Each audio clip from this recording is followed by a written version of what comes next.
My name is Sharlene Swartz and I'm a sociologist of youth. I've been a youth worker for 12 years and I've been a researcher for 16 years. So almost all my life I've been interested in young people and their lives, their flourishing, what's going on in their lives. And so it's a real pleasure for me to be able to talk to you today about a new program of research which we've called YouGood, Why Well-Being is Relational, and how it affects young people in the Global South. One of the key statistics that I like to speak about is how 90% of the world's young people live in Africa, Latin America, and Asia. And so much of the research, though, is focused on young people in the global north, who actually constitute only 10% of the world's population of young people. And so everybody, all these young people have the same ontological insecurity, the same threats, the same unprecedented challenges to their future. The problem with young people in the Global South is that they have fewer resources and buffers to withstand some of these onslaughts.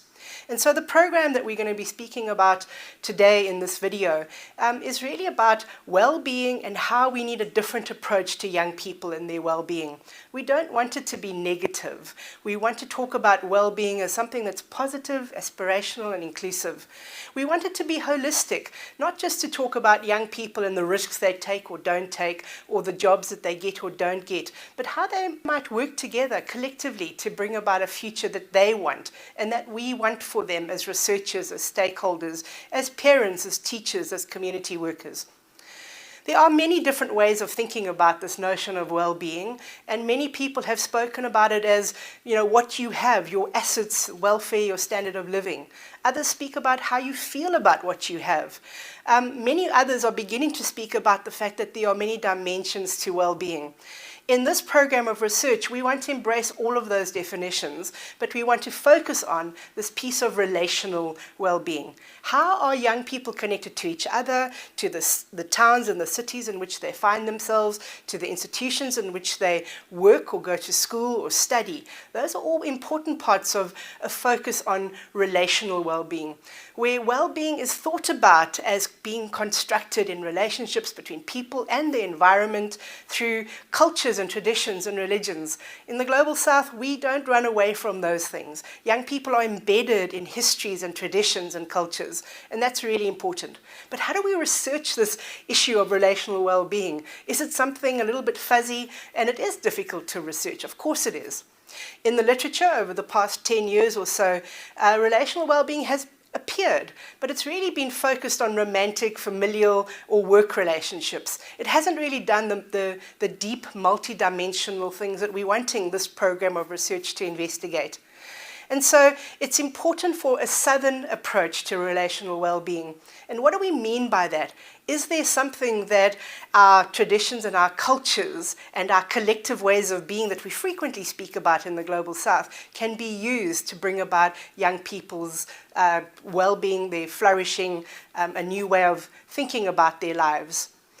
And so the problem with talking about relational well-being in the global north particularly is that we often think of orderly societies. If you have a problem, you get a welfare check, or you go to a hospital and you stand in a queue. In the global south, we may not have all of those resources, but we certainly have other resources that we can bring to bear on this topic. So what do we envisage in this research program? Well, we think of relational well-being as a way in which we can approach research, both as the way that we work together as a team, so relational working, how we think about the theories and the concepts or epistemology, but also the way that we design research, so that we can gather research in a way that is not extractive, but that includes young people in what it is that we are doing and trying to find out about them, and then helping them and those who serve them to put those things into practice.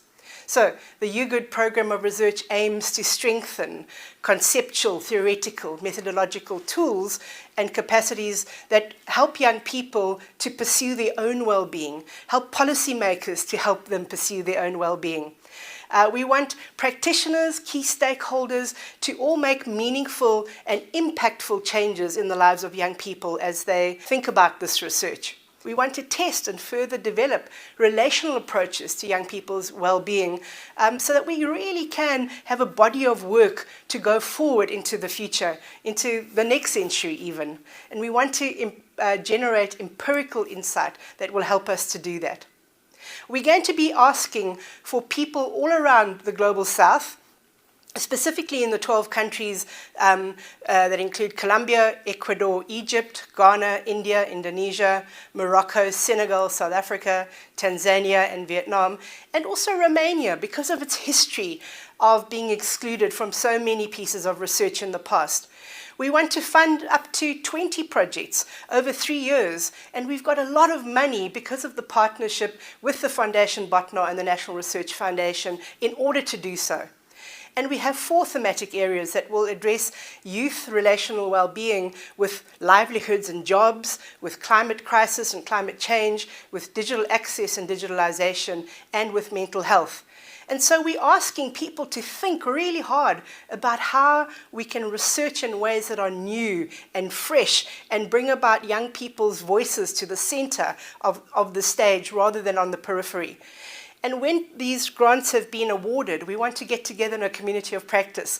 We don't want everybody just to be working on their own. We want to come together and talk and compare notes and think how some of the research that we are finding, some of the outcomes that we are finding can go into policy, can go into youth work and youth groups and to community practice. And what do we really want to do at the end? We want to deepen our theoretical understanding of young people's well-being. We want to foreground Southern ways of knowing and intervening when it comes to young people's well-being. And we want to center their voices in the research and solutions to the intractable challenges of our day and our age. And we want you to join us in doing that.